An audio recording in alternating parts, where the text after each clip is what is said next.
Hi రా, నీ పేరు? మంజు. ఎక్కడి నుండి వచ్చారు? తుని నుంచి వచ్చాను. తుని నుండి. మరి అంత దూరం నుండి వచ్చారు కదా, సాటిస్ఫాక్షన్ గా ఉందా? సాటిస్ఫాక్షన్ గా ఉంది. అంటే ప్రభుత్వ ఏర్పాట్లు గాని చాలా సాటిస్ఫై అయినది. నేను అంటే లాస్ట్ ఇయర్ వచ్చాను కానీ అంత సాటిస్ఫై అవ్వలేదు. బట్ అంటే అంత చాలా క్రౌడ్ గా ఉంది, బాగా దర్శనం చేసుకోలేదు. కానీ ఈ టైం చాలా బాగా దర్శనం చేసుకున్నాను. ఓకే, వాటర్ గానీ మెయింటెనెన్స్ ఎట్లా అనిపించింది? బాగా అనిపించింది. రాకపోకలకి ఎటువంటి ఇబ్బంది లేదు కదా? లేదు. దర్శనం కంప్లీట్ అయిందా? అయింది. ఎంతసేపట్లో కంప్లీట్ అయింది? ఒక హాఫ్ అన్ అవర్. మరి ఎట్లా అనిపించింది? చాలా బాగా అనిపించింది. హ్యాపీ. తిరుపతి దేవస్థానం విషయంలో అవినీతి అనేది జరిగింది కదా, ఒక హిందూగా నీ మనసుకి ఎలా బాధ కలిగిస్తుంది?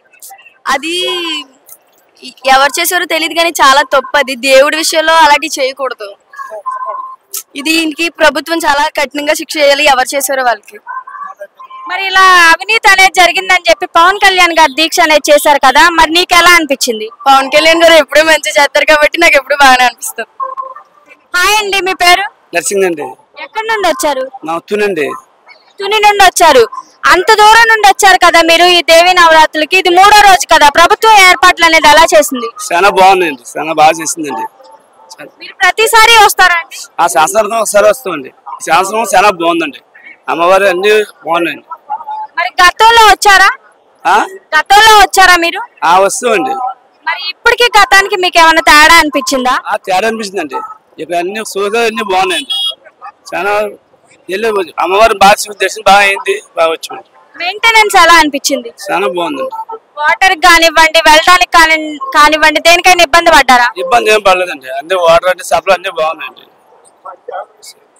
మరి ఎంతో పవిత్రమైన తిరుపతి లడ్డు విషయంలో కల్తీ అనేది జరిగింది కదా, ఒక హిందూగా మీ మనసుకి ఎలా బాధ కలిగిస్తుంది? చాలా బాధ అనిపిస్తుందండి. అది అది ఎంత నిజం తెలియదండి మనకి.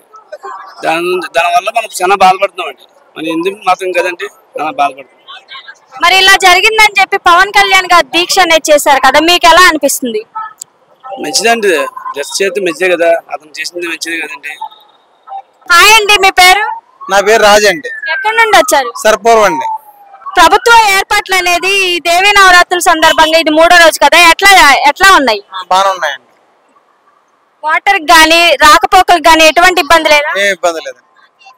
మరి గతంలో వచ్చారా? లేదండి, నేను రాలేదండి. ఇదే ఫస్టా? ఈ మధ్యలో వచ్చానండి, చాలా కదా వచ్చాను కానీ ఇది ఇప్పుడు వచ్చానండి.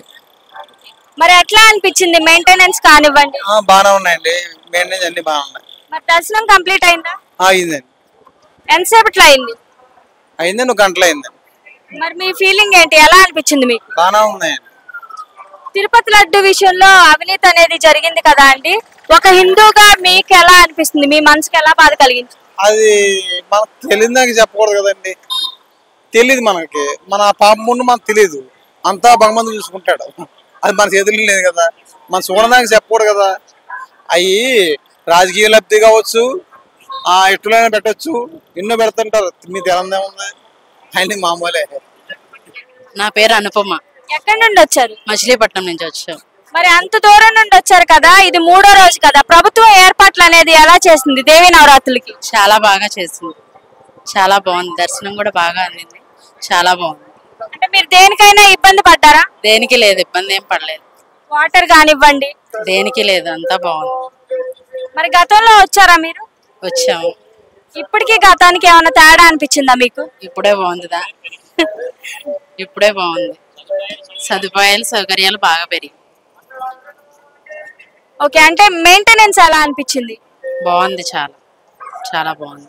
మరి ఎంతో పవిత్రమైన తిరుపతి లడ్డు విషయంలో కల్తీ అనేది జరిగింది కదా, ఒక హిందూగా మీ మనసుకి ఎలా బాధ కలిగిస్తుంది?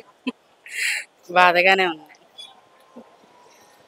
మరి ఇట్లా కల్తీ జరిగిందని చెప్పి పవన్ కళ్యాణ్ గారు దీక్ష అనేది చేశారు కదా, మీకు ఎలా అనిపిస్తుంది? చాలా బాగుంది, చాలా సంతోషంగా ఉంది.